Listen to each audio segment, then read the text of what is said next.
Mexico devastated after a massive earthquake. Tonight, rescuers rushing to free people trapped beneath the rubble. Hello and welcome. I'm Veronica de la Cruz. This is the second most powerful earthquake to hit the region lately. At last check, the death toll up to 149 and still climbing.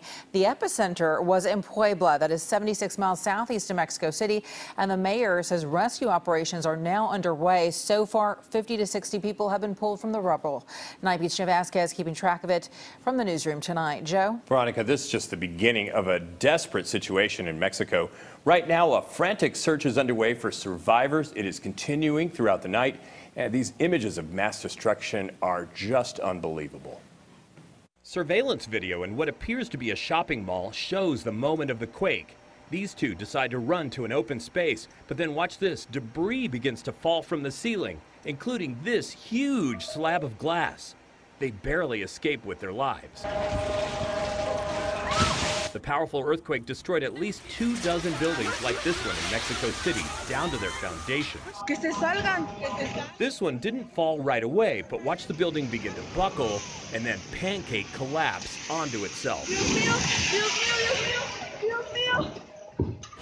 The magnitude 7.1 quake hit at 1 p.m. local time. The building started to shake, and people started to run. People started to cry, yell, scream. Everything was shaking. We didn't know what was going on. We were on the 5th floor, and we didn't know if the building was going to collapse. Some buildings immediately caught fire. This one blew up.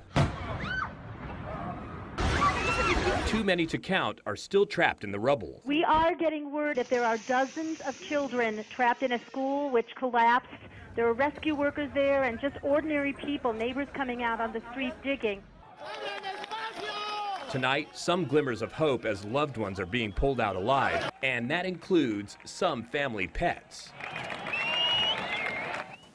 But we've just received this update in the newsroom on that school collapse. Mexico's president just announced that 22 people have died. All but 2 were children. 38 people are still missing, and it's not clear whether those numbers have been included in the overall death toll. On the Night Beat, I'm Joe Vazquez.